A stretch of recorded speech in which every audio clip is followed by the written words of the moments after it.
తన సేవను సాగిస్తూ ఉన్నటువంటి దేవదాస్ అయ్య గారికి కూడా ప్రత్యేకమైనటువంటి వందనాలు. మరి జ్యోతి గారికి కూడా ప్రత్యేకమైనటువంటి వందనాలు. వేదికను అలంకరించినటువంటి దైవ సేవకులు సువర్ణరాజు గారికి, జోసఫ్ సురేష్ గారికి వందనాలు చెల్లిస్తూ, అంతేకాకుండా మరి వేదికను అలంకరించినటువంటి వారికి కూడా ప్రత్యేకమైనటువంటి వందనాలు చెల్లిస్తున్నాను. నిన్నటి దినం నేను విశాఖపట్నంలో బయలుదేరి మరి ఈరోజు ఉదయం రావడం జరిగింది. ఉదయం నేను కేశవపురంలో ఉన్నటువంటి ఒక సంఘంలో దేవుని సందేశం ఇవ్వడం జరిగింది. మరి ఈ రాత్రి ఇక్కడ మొట్టమొదటిగా దేవుని సందేశాన్ని ఇవ్వమని జరుగుతూ ఉంది. రేపటి దినం కూడా నేను మరి చెన్నై నుండి వస్తున్నటువంటి పాలుగారు కూడా ఉంటాము. నా తర్వాత వర్తమానాన్ని చెప్పడానికి సువర్ణరాజు గారు కూడా సిద్ధంగా ఉన్నారు. కాబట్టి నేను ఎక్కువ టైం తీసుకొని ఇప్పుడు ప్రియమైనటువంటి వారులారా, ఇక్కడ రాయబడినటువంటి టైటిల్ సంఘ క్షేమాభివృద్ధి కూడికలు. సంఘము యొక్క క్షేమం కొరకు ఈ కూడికలు. సంఘము క్షేమంగా ఉండాలంటే ఏం చేయాలి? సంఘము క్షేమంగా ఉండాలంటే దైవజనులు ఏం చేయాలి? విశ్వాసులు ఏం చేయాలి? బైబిల్ ఏం చెబుతుంది? పరిశుద్ధ గ్రంథం ఏం మాట్లాడుతుంది? విశ్వాసులు చేసేటటువంటి పని ఏమై ఉందని బైబిల్ గ్రంథం ఒకసారి మనం పరిశీలన చేసినట్లయితే, హెబ్రీ పత్రిక, హెబ్రీలకు రాసినటువంటి పత్రిక 2వ అధ్యాయం మొదటి మాట నుండి చదువుకుందాం. గట్టిగా వినపడాలి. ఎవరికైనా ఆయనకి మైక్ ఇస్తే మంచిది, అందరికి వినపడాలి. మైక్ ఇవ్వండి ఆయనకి తీసుకెళ్ళి. కావున మనము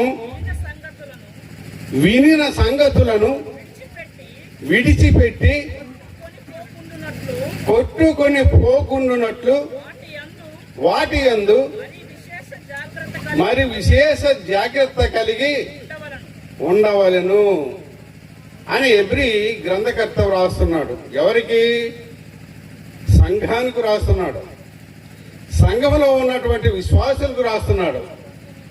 సంఘం అభివృద్ధి చెందాలంటే, క్షేమంగా ఉండాలంటే ఏం చేయమంటున్నాడు? మరొకసారి చదవండి. కావున మనము అనగా విశ్వాసులుగా ఉన్నటువంటి మనము వినిన సంగతులను ఏం వింటున్నారు? దేవుని యొక్క మాటలు వింటున్నారు. దైవజనులు చెప్పేటటువంటి మాటలు వింటూ ఆ మాటలను ఏం చేయాలట? చదవండి. విడిచిపెట్టి కొట్టుకొని పోకుండునట్లు. అంటే ఇలా విని ఇలాగా విడిచిపెట్టకూడదు అని చెప్తున్నాడు. సంఘానికి వచ్చి సంఘంలో దైవజనులు చెప్పేటటువంటి మాటను విని దానిని జాగ్రత్తగా నీ మనస్సుల్లో జాగ్రత్తగా దాచుకోమని దాని అర్థం. దైవజనులు ఏదైతే చెప్తున్నారో దాన్ని ఆనాడు బెరయా సంఘస్థులు, ఆనాటి బెరయా సంఘస్థులు ఎలాగైతే జాగ్రత్తగా వాక్యమును పరిశీలన చేశారో, అనగా అపోస్తలుడైనటువంటి పౌలు గారు అనేకమైనటువంటి సంఘాలకు వెళ్ళి ఆ సంఘాలలో బోధిస్తున్నటువంటి ఆ బోధను ఎలాగున ఉన్నదో లేదో అని వారు విన్నటువంటి మాటలు ఇంటికి వెళ్ళి వారు పరిశీలన చేసేటటువంటి వారు ఎవరు? బెరయా సంఘస్థులు. అటువంటి విశేషమైనటువంటి గుణము కలిగి ఉండాలని ప్రతి విశ్వాసికి ఒక హెచ్చరికగా రాస్తున్నాడు. ఇక్కడ గాలికి కొట్టుకొని పోనట్లుగా మనం విని దానిని విడిచిపెట్టకూడదు. ఒకవేళ విడిచిపెట్టినట్లయితే ఏం జరుగుతుంది? దేవుని మాటలు విని ఆ మాటలు విన్న తర్వాత నీవు విడిచిపెట్టినట్లయితే ఏం జరుగుతుంది? దేవుని మాటలు విన్న తర్వాత ఏమాత్రం లక్ష్య పెట్టకుండా, ఏమాత్రం లక్ష్యం లేకుండా అజాగ్రత్తగా ఉండి దేవుని మాట ప్రకారం ప్రవర్తించకుండా, దేవుని మాట ప్రకారం నడుచుకోకుండా, దేవుని మాట ప్రకారము నీ సహోదరుని, నీ ఎదుటి వారిని ప్రేమించకుండా, దేవుని మాట ప్రకారం సంఘానికి అనునిత్యము అనుదినము సంఘములో కనపడకుండా, దేవుని మాట ప్రకారము దేవుని మాటకు దూరంగా ఉంటే ఏం జరుగుతుంది? అటువాడిని ఏమంటుందంటే బైబిల్ నిర్వచనం ఏమిటంటే భ్రష్టుడు అంటుంది. ఏమంటుంది? భ్రష్టుడు అంటుంది. భ్రష్టుడు అనగా భ్రష్టత్వము కలిగినటువంటి వాడు, భ్రష్టత్వము కలిగినటువంటి స్త్రీ అని. ఈ భ్రష్టత్వము కలిగినటువంటి వాడిది ఎక్కడి నుండి వస్తుందంటే దుష్టుడి నుండి వస్తుంది. అలా నిర్లక్ష్యముగా దేవుని మాట పట్ల ఉంటారు. అటు వారిని బైబిల్ ఏం చెప్తుందంటే భ్రష్టత్వము కలిగినటువంటి మనస్తత్వము అని బైబిల్ నిర్వచనం. హల్లెలూయా, హల్లెలూయా, హల్లెలూయా అంటే ఏమిటి దాని అర్థం? హల్లెలూయా అంటే తెలుసా దాని అర్థం మీకు? హల్లెలూయా అనగా దేవుని స్తుతించుడి. ప్రకటన గ్రంథం 19వ అధ్యాయం చూసినట్లయితే అక్కడ హల్లెలూయా అనే మాట ఉంటుంది. హల్లెలూయా అనగా దేవుని స్తుతించుడి. దైవ సేవకుడు దేవుని స్తుతించుడి అన్నప్పుడు వెంటనే దేవుని స్తుతించాలి. ఆ స్తుతి ఆరాధనలో నీవు పాల్గొనాలి. ఆ స్తుతి లేకపోతే నీ బ్రతుకంతా కూడా భ్రష్టత్వమే అని బైబిల్ చెప్తుంది. అటువంటి మనిషిని ఈరోజు మనం కొద్ది నిమిషాలు మనం ధ్యానం చేద్దాం. అటువంటి మనిషి బైబిల్లో ఎక్కడన్నా ఉన్నాడా? అటువంటి స్త్రీ బైబిల్లో ఎక్కడన్నా ఉందా అని మనం ఈ రాత్రి కాలంలో కొద్ది నిమిషాల్లో మాట్లాడుకుందాం. చాలా ఉంది, చాలా విషయాలు ఉన్నాయి. రేపు చక్కగా పూర్తి సారాంశాన్ని రేపు నేను మీకు విషదంగా చెప్తాను. కాబట్టి కొద్ది నిమిషాలు, ఎందుకంటే నా వెనుక ఉన్నటువంటి దైవ సేవకులు సోమన్ రాజు గారు ఈరోజే ఉంటారు. మరి మళ్ళీ వారు ప్రసంగించిన తర్వాత హైదరాబాద్ వెళ్ళిపోవాలి. వారికి సమయాన్ని ఇవ్వాలని నేను ఎక్కువ ఆశపడుతున్నాను. నాకు ఇచ్చినటువంటి సమయం కూడా 45 మినిట్స్. కాబట్టి అటువంటి భ్రష్టత్వం కలిగినటువంటి ఒక మనిషిని మనం పరిశీలన చేసినట్లయితే అదే గ్రంథంలో ఉన్నటువంటి 12వ అధ్యాయం, హెబ్రీ పత్రిక 12వ అధ్యాయం 16వ వచనం చదివినట్లయితే ఒక పూట కూటి కొరకు తన జ్యేష్ఠత్వపు హక్కును అమ్మివేసిన ఏశావు వంటి భ్రష్టుడైన వ్యభిచారి అయినను మీలో ఉండినేమో అని జాగ్రత్తగా చూసుకొనుడి. ఒక పూట కూటి కొరకు ఎన్ని కష్టాలు వచ్చినా, ఎన్ని నష్టాలు వచ్చినా, ఎన్ని ఇబ్బందులు వచ్చినా కానీ తన సేవను సాగిస్తున్నటువంటి అనేక మంది సేవకులు ఈనాడు ఉన్నారు. ఈనాడు సేవకులు వారి యొక్క యవ్వన కాలంలోనే ఏమాత్రము కూడా కష్టాన్ని, వారి యొక్క ఫ్యామిలీని కూడా లెక్క చేయకుండా, ఫ్యామిలీలో ఉన్నటువంటి ఇబ్బందులను కూడా లెక్క చేయకుండా అనేక ప్రాంతాలకు వెళ్ళి అనేక చోట్ల దేవుని యొక్క సువార్తను ప్రకటిస్తూ అనేక ఆత్మలను రక్షిస్తున్నారు. ఎందువల్ల దేవుడు నీకు నాకు ఇచ్చినటువంటి బాధ్యత ఏమిటా బాధ్యత? మీరు సర్వలోకమునకు వెళ్ళి సర్వ సృష్టికి సువార్తను ప్రకటించిడి. అది నీ బాధ్యత, నా బాధ్యత. హల్లెలూయా. సర్వలోకమునకు వెళ్ళి సర్వ సృష్టికి. ఇది ఎవరు చెప్పారు? నీ రక్షకుడు, నా రక్షకుడు, మన ప్రభువు యేసుక్రీస్తు ప్రభువుల వారు ఆనాడు తన శిష్యులకు బోధించినటువంటి బోధ. ఆ బోధ తన శిష్యులకు మాత్రమే కాదు, విశ్వాసము కలిగి విశ్వాసిగా ఉంటున్నటువంటి నీకు నాకు కూడా ఇచ్చినటువంటి బాధ్యత. ఆ బాధ్యతను నెరవేరుస్తున్నావా ప్రియ సహోదరి, సహోదరుడా? దేవుని మాటలు వింటున్నావు. పాస్టర్ గారే వెళ్ళి చెప్పక్కర్లేదు, దైవ సేవకులే వెళ్ళి చెప్పక్కర్లేదు. కనీసం నీ ఇంటి ప్రక్కన ఉన్నటువంటి వారికి దేవుని మాట, ఈ రోజు దైవ సేవకుడు ఏం చెప్పాడో ఆ మాటను నీ ఇంటి ప్రక్క ఉన్నటువంటి వారికి, కనీసం విశ్వాసి కానటువంటి నీ భర్తకు నీవేమైనా చెప్పగలుగుతున్నావా? ఎందుకంటే ఇక్కడ స్త్రీలు ఎక్కువ మంది ఉన్నారు. ఎంతమంది అయితే ఉన్నారో స్త్రీలు, అంతమంది పురుషులు ఉండాలి. ఇక్కడ అంతమంది పురుషులు ఉంటేనే మీ యొక్క కుటుంబాలు దేవుని చేత ఆశీర్వదించబడ్డాయని. హల్లెలూయా. కాబట్టి నీవు దేవుని యొక్క మాటను విన్న తర్వాత ఏం చేయాలి?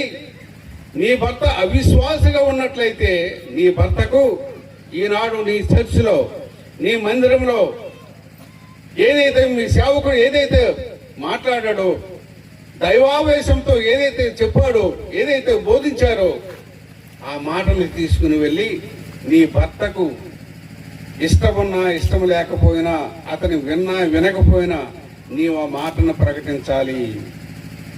కొరింథీ పత్రికలో రాయబడింది, అవిశ్వాసి అయినటువంటి భర్త ఉన్నట్లయితే విశ్వాసురాలైనటువంటి భార్య తన భర్తను విశ్వాసగా మార్చాలి.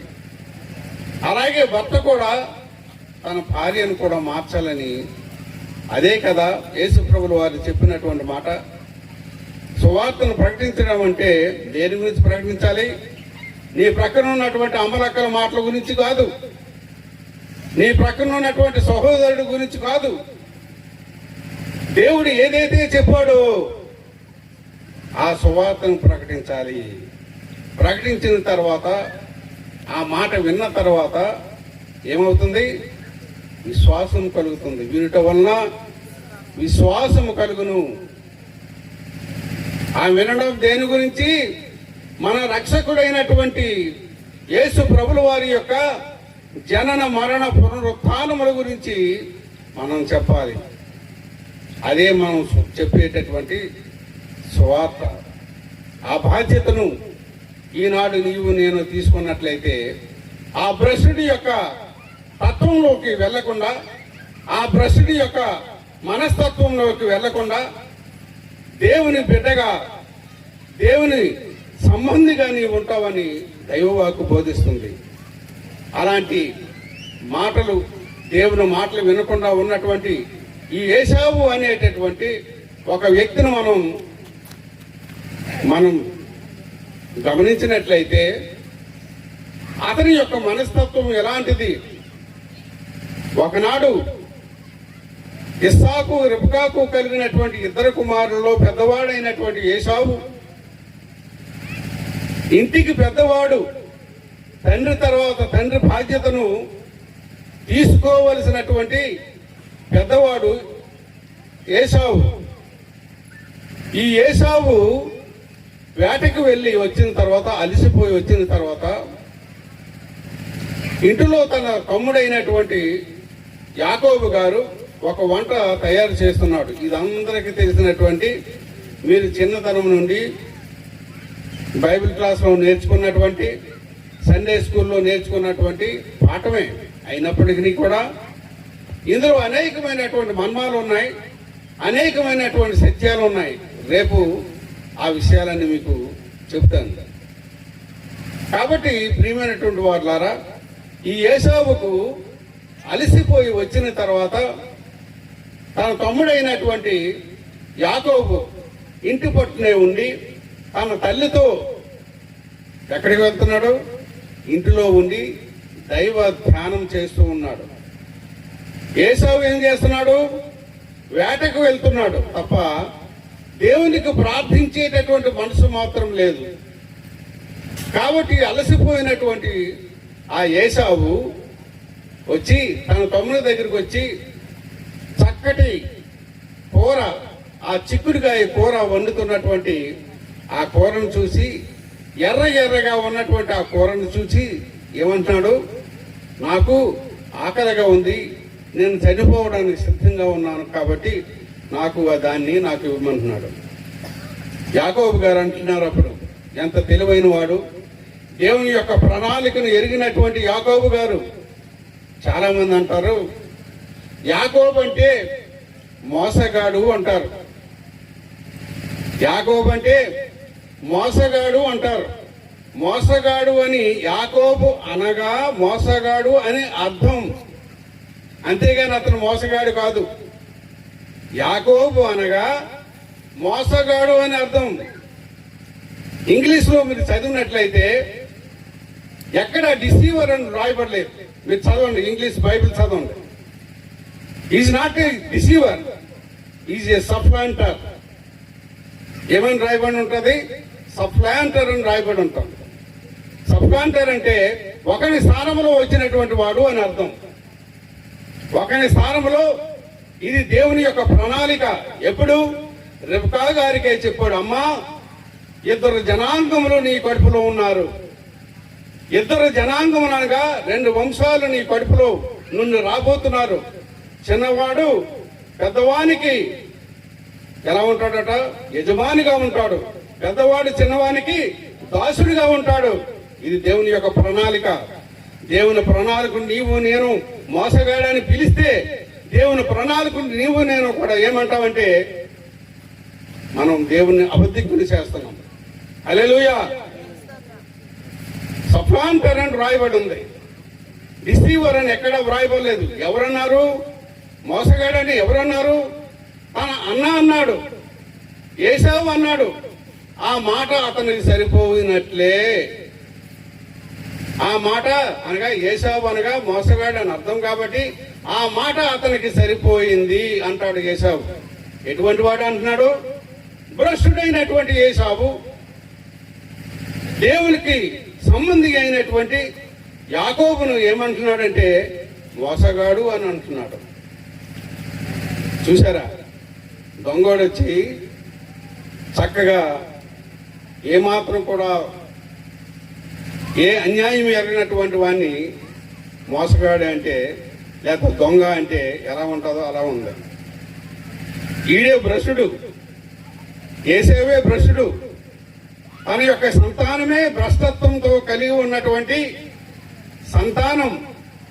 ఎందుకు ఈ ఏసావు గురించి ప్రత్యేకంగా ఈ రోజు చెప్తున్నానంటే రేపు చెప్తాను. మీరు వాల్ పాస్టర్లో మీరు చూశారో లేదో, ఈ వాల్ పాస్టర్లో మొట్టమొదటి వాల్ పాస్టర్ వేశారు ఒకటి, జోసెఫ్ గారు. మీరు ఇక్కడ పెట్టలేదు అది. ఆ మాట ఏం రాయబడి ఉందంటే అందులో వాక్యం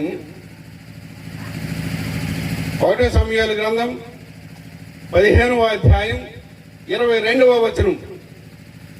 దాని మీద ఈ రోజంతా ప్రసంగం, రేపటి ప్రసంగం అంతా కూడా రేపు దాని మీద ఉంటుంది. ఏమని రాయబడి ఉంది? 1 సమూయేలు గ్రంథం 15వ అధ్యాయం 22వ వచనం.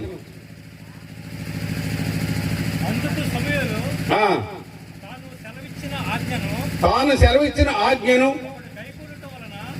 ఒకడు గైకొనుట వలన యెహోవా సంతోషించునా?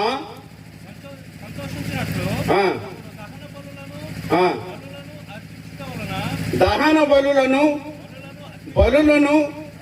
అర్పించుట వలన ఆయన సంతోషించునా?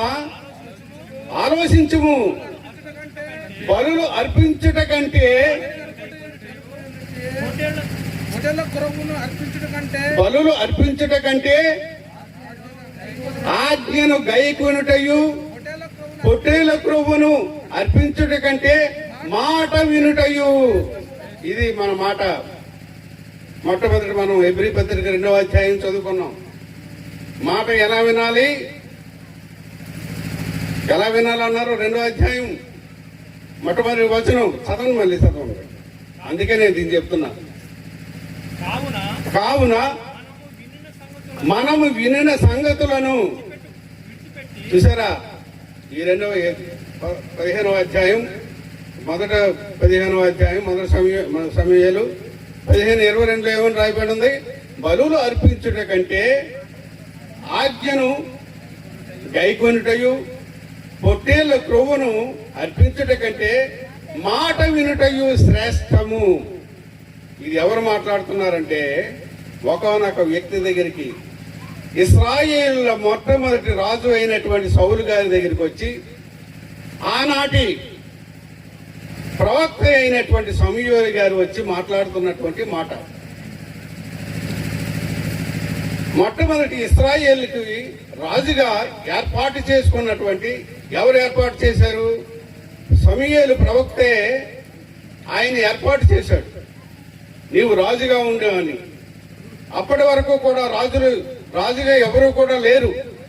అంతవరకు కూడా న్యాయాధిపతుల ద్వారా పరిపాలన జరిగిస్తున్నటువంటి ఆ సమయంలో దేవుని ఆజ్ఞ ప్రకారం ప్రవక్త అయినటువంటి సమూయేలు గారు వచ్చి సౌలు గారి దగ్గరికి వచ్చి అతను అభిషేకించి ఇశ్రాయేలు మీద రాజుగా ఉండమని ఆయన్ని అభిషేకించి రాజుగా ఉంటే ఆయనకు కొన్ని ఆజ్ఞలు ఇచ్చాడు.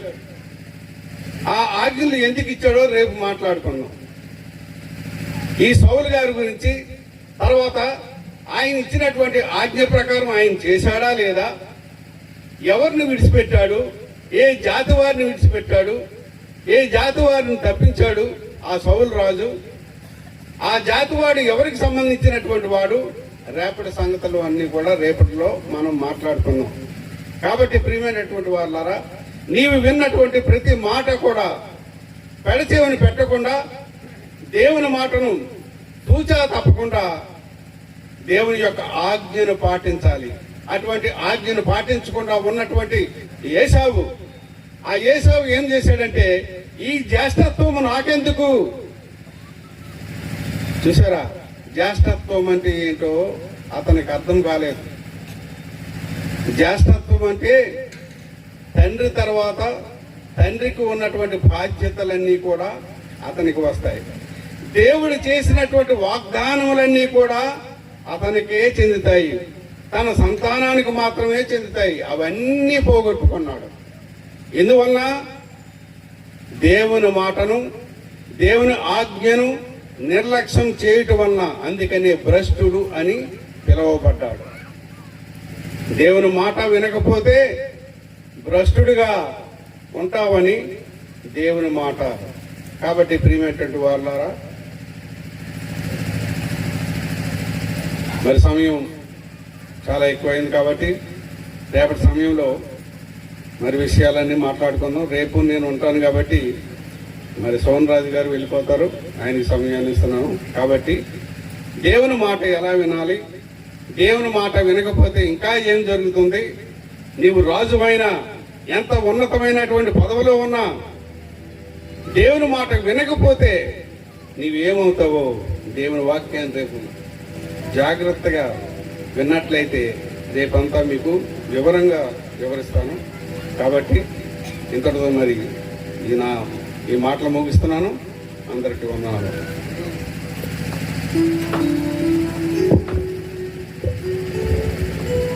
హల్లెలూయా.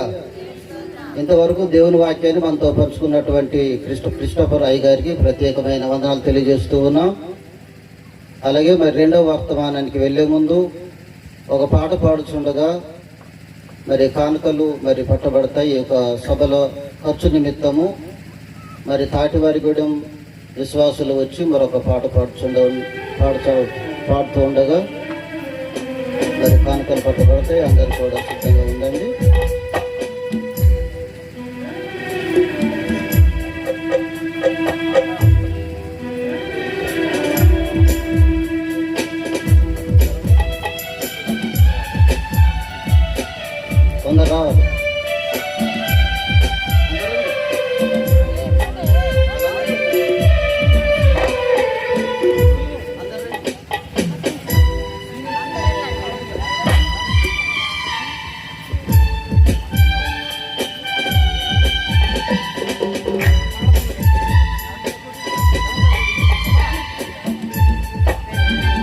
హల్లెలూయా.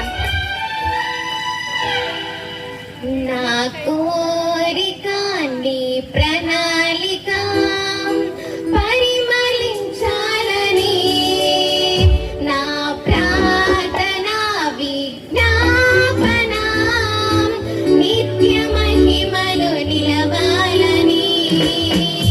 నా కోరిక నీ ప్రణాళిక పరిమళించాలని, నా ప్రార్థన విజ్ఞాపన నిత్య మహిమలో నిలవాలని.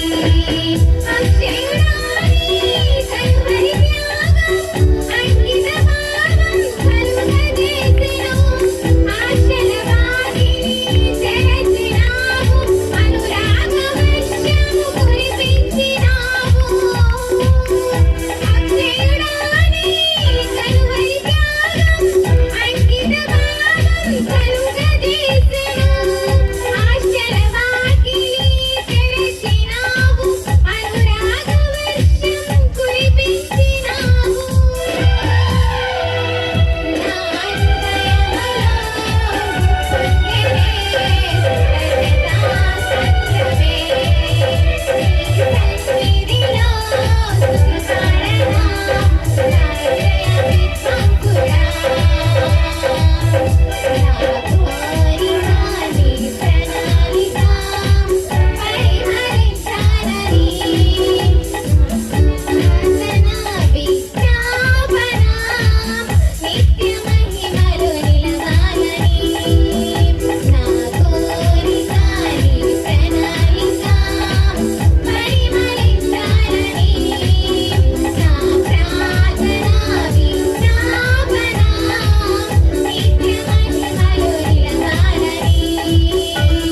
అలాగే మరొక చిన్న పాట మన మధ్యలో డాక్టర్ లూకా గారు ఉన్నారు, బండి ప్రాంతం నుంచి మన మధ్యలోకి వచ్చారు. వారు ఒక చరణం, అలా ఒక వచ్చిన మాత్రమే చరణం పల్లవి పాడాలని ప్రభుపేట మనం చేస్తూ ఉన్నాం.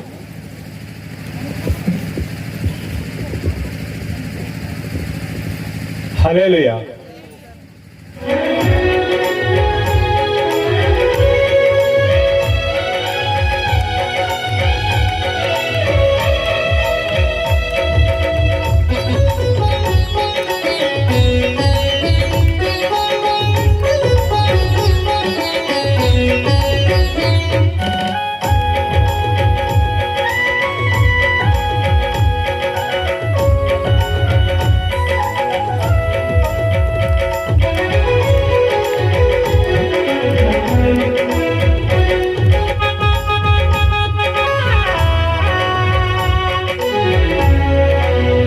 హల్లెలూయా.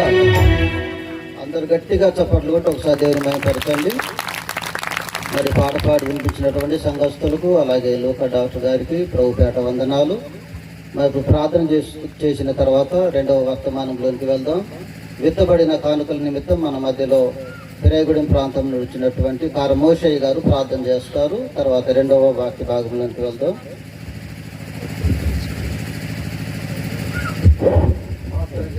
స్తోత్రములు తండ్రి, వందనములు ప్రభా, పరిశుద్ధుడా, మంచి దేవా, గొప్ప తండ్రి, మీ నామానికి స్తోత్రాలు వందనాలు చెల్లిస్తున్నాం ప్రభా. ఏమిచ్చి కూడా నీ రుణం తీర్చలేమనైనా అన్ని విషయంలో మీరే మాకు తోడుగా నడిపించండి, సహాయం చేయండి.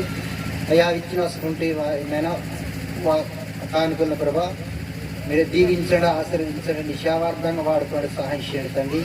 ఈ 2 రోజులు జరగబోయే మీటింగ్లో ప్రభా మీరే తోడుగా నడిపించి బలపరుచుకోవాలని వాడుకోమని అయ్యా ఈ యొక్క మీటింగ్ జరిపించిన శ్రీ దేవదాస్ గారు, వాళ్ళ కుటుంబాన్ని, పరిసరాన్ని, సంఘాన్ని మీరు దీవించి ఆశీర్వదించి అయ్యా నీ మెండని దీవులతో నింపండి, ప్రదర్శన సహాయం చేయండి.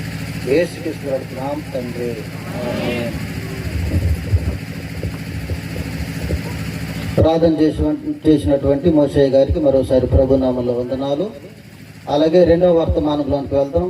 మన మధ్యలోనికి దేవుని యొక్క వర్తమానం అందించడానికి దూర ప్రాంతం నుండి, హైదరాబాద్ ప్రాంతం నుండి సువర్ణరాజు అయ్య గారు మన మధ్యలోకి వచ్చారు. మరి పూర్తి సమయాన్ని మరి రెండవ వర్తమానము అయ్యగారు అందిస్తారు. మరి అందరూ జాగ్రత్తగా వినవలసి మనం చేస్తూ ఉన్నాం. వాళ్ళు వస్తూ ఉండగా ప్రభు మహిమాత్మ చప్పట్లు కొడదాం.